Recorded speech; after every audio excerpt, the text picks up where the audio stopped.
ಸಿಂಹರಾಶಿ ಈ ದಿವಸ ಋಣಾತ್ಮಕವಾದಂತಹ ಕೆಲವು ಆಲೋಚನೆಗಳು ನಿಮ್ಮನ್ನು ಕಾಡಬಹುದು. ಆದರೆ ನಿಮ್ಮ ಮನಸ್ಸು ಅದರ ಹಿಂದೆಯೇ ಹೋಗೋದಕ್ಕಿಂತ ಯಾವಾಗ ಋಣಾತ್ಮಕವಾದಂತಹ ಚಿಂತನೆ ಮನಸ್ಸಿನ ಮೇಲೆ ಪ್ರಭಾವ ಬೀರಲಿಕ್ಕೆ ಪ್ರಾರಂಭವಾಯಿತು, ಆಗ ಅದನ್ನು ಸ್ವಲ್ಪ ದೂರೀಕರಿಸಿ ಧನಾತ್ಮಕವಾಗಿ ಅದನ್ನು ತದ್ವಿರುದ್ಧವಾಗಿ ಆಲೋಚನೆ ಮಾಡಬೇಕಾದಂಥದ್ದು ನಿಮ್ಮ ಕರ್ತವ್ಯವಾಗುತ್ತೆ. ಆ ರೀತಿ ಮಾಡಿದಾಗ ನಿಮಗೆ ಅದು ಶುಭ ಫಲವನ್ನು ಕೊಡಬಹುದು ಅಂತಕ್ಕಂಥದ್ದು. ಹಿಂದೆ ಮಾಡಿದಂತಹ ಯಾವ ತಪ್ಪುಗಳಿದೆ ಅದಕ್ಕೆ ಈ ದಿವಸ ವಿಷಾದವನ್ನು ವ್ಯಕ್ತಪಡಿಸ್ತೀರಿ. ನಾನು ಈ ತಪ್ಪನ್ನು ಮಾಡಿಕೊಂಡೆ, ಅದಕ್ಕೋಸ್ಕರವಾಗಿ ಇವತ್ತು ಇದನ್ನು ಅನುಭವಿಸ್ತಾ ಇದ್ದೀನಿ ಅಂತ ಹೇಳಿ ನೀವು ಬೇಸರವನ್ನು ವ್ಯಕ್ತಪಡಿಸ್ತೀರಿ. ಇನ್ನು ಮುಂದಾದರೂ ತಿದ್ದುಕೊಳ್ಳುವಂತಹ ಪ್ರಯತ್ನ ನಿಮ್ಮದಾಗಿರಲಿ.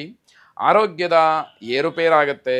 ಮಧ್ಯಾಹ್ನದ ಹೊತ್ತಿಗೆ ಪ್ರಯಾಣವನ್ನು ಮಾಡಬೇಕಾದಂತಹ ಒಂದು ಸಂದರ್ಭವೂ ಕೂಡ ಬರಬಹುದು ಅಂತಕ್ಕಂಥದ್ದು. ಅನಗತ್ಯವಾದಂತಹ ವಿಚಾರದಲ್ಲಿ ಚರ್ಚೆ ಮಾಡ್ತೀರಿ, ಕಾಲಹರಣ ಮಾಡ್ಕೊಳ್ತೀರಿ, ಯಾವ ಪ್ರಯೋಜನವೂ ಇಲ್ಲ. ಬೇರೆಯವರ ವಿಷಯ, ಬೇರೆಯವರ ಬಗ್ಗೆ ಮಾತಾಡುವಂಥದ್ದು, ನಿಮಗೆ ಅನಗತ್ಯವಾದಂತಹ ವಿಚಾರದಲ್ಲಿ ನಿಮ್ಮನ್ನು ನೀವು ತೊಡಗಿಸ್ಕೊಳ್ತಕ್ಕಂಥದ್ದು, ವೃಥಾ ಸಮಯ ವ್ಯರ್ಥವಾಗುತ್ತೆ. ವೈದ್ಯಕೀಯ ರಂಗದವರಿಗೆ ಗೊಂದಲ ಮತ್ತು ಸವಾಲುಗಳು ಎದುರಾಗ್ತಕ್ಕಂಥದ್ದು. ತುಂಬ ಬುದ್ಧಿವಂತಿಕೆಯಿಂದ ಅದನ್ನೆಲ್ಲ ಎದುರಿಸಬೇಕಾದಂತಹ ಪರಿಸ್ಥಿತಿ ಬರುತ್ತೆ. ತುಂಬ ಪರೀಕ್ಷೆಯ ಸಮಯವಾಗುತ್ತೆ. ದಾಟಿ ಬಂದರೆ ನೀವು ಗೆದ್ರಿ, ಇಲ್ಲ ಅಂತಾದರೆ ಸಂಕಷ್ಟ ನಿಮಗೆ ಕಟ್ಟಿಟ್ಟಿದ್ದು. ಪಶ್ಚಾತ್ತಾಪವೇ ಅದಕ್ಕೆ ಪರಿಹಾರ ಅಂತ ಹೇಳಿ ತಿಳ್ಕೊಳ್ಬೇಕಾಗತ್ತೆ.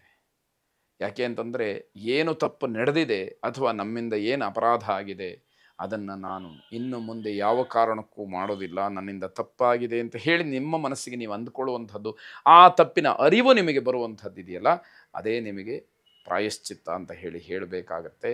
ಶುಭವಾಗಿ. ಕನ್ಯಾ ರಾಶಿ, ನಿಮ್ಮ ಆಲೋಚನೆ, ನಿಮಗಿರತಕ್ಕಂತಹ ವಾತಾವರಣ ಇದೆಲ್ಲವೂ ಕೂಡ ನಿಮ್ಮ ಆತ್ಮವಿಶ್ವಾಸವನ್ನು ಹೆಚ್ಚು ಮಾಡಬಹುದು. ಆದರೆ ನಿಮ್ಮ ಮನಸ್ಥಿತಿ ಹೇಗಿರುತ್ತೆ ಅನ್ನುವಂಥದ್ದು ಬಹಳ ಮುಖ್ಯವಾಗುತ್ತೆ. ಯಾವಾಗ ನಮಗೆ ಸಮಸ್ಯೆಗಳು ಅಥವಾ ತೊಂದರೆಗಳು, ಸವಾಲುಗಳು ಅಥವಾ ಅಹಿತವಾದಂತಹ ವಾತಾವರಣವು ನಮಗೆ ಬಂದಾಗ ನಾವು ಅದನ್ನು ಸರಿಯಾದಂತಹ ರೀತಿಯಲ್ಲಿ ಗಮನಿಸಬೇಕು. ಗಮನಿಸಿ ಅದಕ್ಕೆ ಪರಿಹಾರವನ್ನು ಹುಡುಕಿಕೊಳ್ಬೇಕಾದಂಥದ್ದಿರುತ್ತೆ. ಪ್ರಜ್ಞಾವಂತರು ನಿಮ್ಮ ಸುತ್ತಮುತ್ತ ಇದ್ದರೂ ಕೂಡ ನೀವು ಅವರನ್ನು ಸರಿಯಾಗಿ ಉಪಯೋಗ ಮಾಡಿಕೊಳ್ಳೋದಿಲ್ಲ. ಅವರಿಗೇನು ಗೊತ್ತು, ನನಗೇ ಎಲ್ಲವೂ ಗೊತ್ತು ಅನ್ನುವ ರೀತಿಯಲ್ಲಿ ನೀವು ವರ್ತಿಸ್ತೀರಿ. ಗುಡ್ಡಕ್ಕಿಂತ ಗುಡ್ಡ ದೊಡ್ಡದಿರುತ್ತೆ. ಒಬ್ಬರಿಗಿಂತ ಒಬ್ಬರು ತಿಳಿದವರು ಹೆಚ್ಚಿನವರು ಇರ್ತಾರೆ. ನಮಗೆ ಅಗತ್ಯ ಇರತಕ್ಕಂತಹ ವಿಷಯವನ್ನು ಕೇಳಿ ತಿಳಿಯುವಂಥದ್ದಿದೆಯಲ್ಲ, ಅದು ನಿಜವಾಗಿ ಸೌಜನ್ಯವಾದಂತಹ ಕೆಲಸ. ದೊಡ್ಡವರಿಂದ, ಅನುಭವಿಗಳಿಂದ, ವಿದ್ಯಾವಂತರಿಂದ, ಬುದ್ಧಿವಂತರಿಂದ ತಿಳಿಬೇಕಾದಂಥದ್ದು ಬಹಳ ಮುಖ್ಯವಾಗುತ್ತೆ. ಅವಿವಾಹಿತರ ಕಷ್ಟಗಳನ್ನು ಕೇಳೋರೇ ಇರುವುದಿಲ್ಲ. ತಮ್ಮ ನಿರ್ಧಾರವನ್ನು ಬದಲಿಸ್ತಕ್ಕಂತಹ ಸಾಧ್ಯತೆಗಳು ಹೆಚ್ಚಾಗಿರುತ್ತೆ. ನನಗೆ ಮದುವೆಯೇ ಬೇಡ, ಅಥವಾ ನನ್ನ ಮನಸ್ಸಿಗೆ ಏನನ್ಸುತ್ತೋ ಆ ರೀತಿಯಲ್ಲಿ ನಾನು ಮುಂದುವರಿತೀನಿ, ನನಗೆ ಯಾರೂ ಏನು ಹೇಳಬೇಕಾದ್ದಿಲ್ಲ ಅನ್ನುವಂತಹ ನಿರ್ಧಾರಗಳೆಲ್ಲ ನಿಮ್ಮ ಮನಸ್ಸಿನಲ್ಲಿ ಬರುವಂಥದ್ದಾಗತ್ತೆ. ಸಮಯಕ್ಕೆ ಮಹತ್ವವನ್ನು ನೀಡಬೇಕು. ಕಾಲ ಜಗತ್ತನ್ನೇ ತಿಂದು ಹಾಕ್ತಕ್ಕಂಥದ್ದು, ಆ ಶಕ್ತಿ ಸಮಯಕ್ಕಿದೆ. ಹಾಗಾಗಿ ಸಮಯಕ್ಕೆ ಸರಿಯಾಗಿ ನಡ್ಕೊಳ್ಬೇಕು. ನಿಮ್ಮ ದೃಢ ನಿರ್ಧಾರವನ್ನು ಸಡಿಲ ಮಾಡಿಕೊಳ್ಬೇಕು. ಆಗ ಮಾತ್ರ ಬದಲಾವಣೆಗೆ, ಅನುಕೂಲಕ್ಕೆ ಅವಕಾಶಗಳು ಸಿಗ್ತಾ ಹೋಗುತ್ತೆ.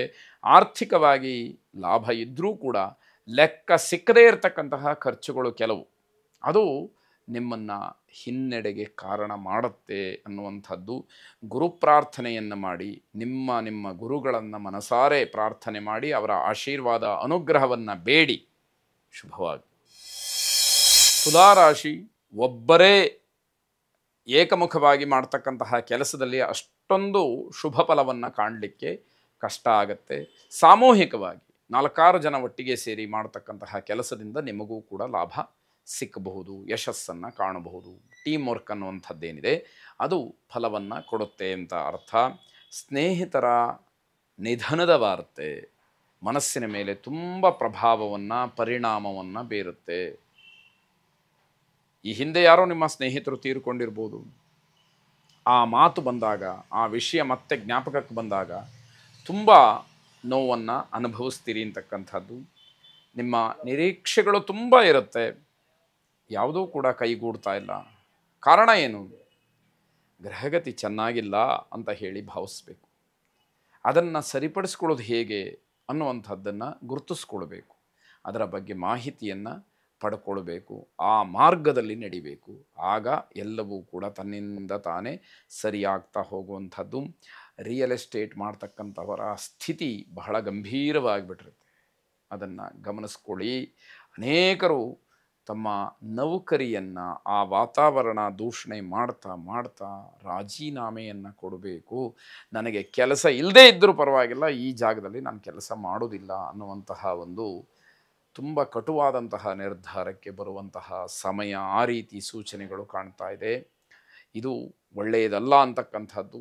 ನಿಮ್ಮ ಕಷ್ಟ ಏನೇ ಇರಲಿ, ಬೇರೆಯ ವ್ಯವಸ್ಥೆ ಆಗುವವರೆಗೆ ನೀವು ಕಾಲನ್ನು ತೆಗೆದಿಟ್ರಿ, ಅದು ನಿಮಗೆ ಬಹಳ ದೊಡ್ಡ ತೊಂದರೆಯನ್ನು ಮಾಡ್ತಕ್ಕಂಥದ್ದು ಆಗಬಹುದು. ಮಹಾವಿಷ್ಣುವಿಗೆ ನೀವು ಶರಣಾಗತರಾಗಬೇಕು. ಮಹಾವಿಷ್ಣುವನ್ನು ಪ್ರಾರ್ಥನೆ ಮಾಡಬೇಕು. ಶುಭವಾಗಿ.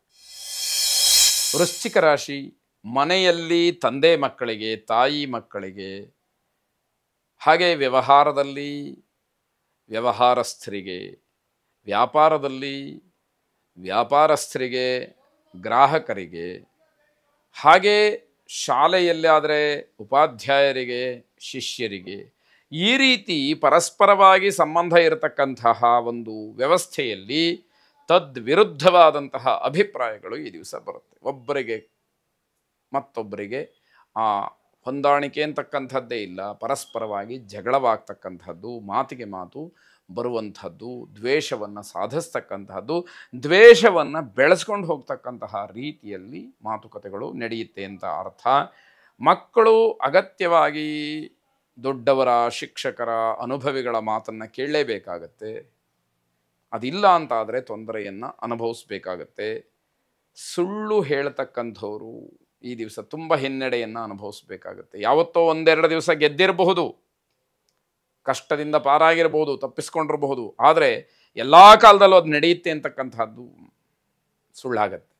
ಹಾಗಾಗಿ ಸುಳ್ಳು ಹೇಳುವಂಥವ್ರು ಈ ದಿವಸ ಕಷ್ಟವನ್ನು ಅನುಭವಿಸ್ಬೇಕಾಗತ್ತೆ. ತುಂಬ ಹಿನ್ನಡೆ ಆಗುತ್ತೆ, ಅವಮಾನವಾಗುತ್ತೆ, ಸಿಗ ಹಾಕ್ಕೊಳ್ತೀರಿ. ಮಾಡಿದಂತಹ ಒಳ್ಳೆಯ ಕೆಲಸಗಳು ನಿಮಗೆ ಯಾವ ಗೌರವವನ್ನು ಕೂಡ ಉಳಿಸುವ ಹಾಗೆ ಇರುವುದಿಲ್ಲ ಅಂತ ಹೇಳಬೇಕು.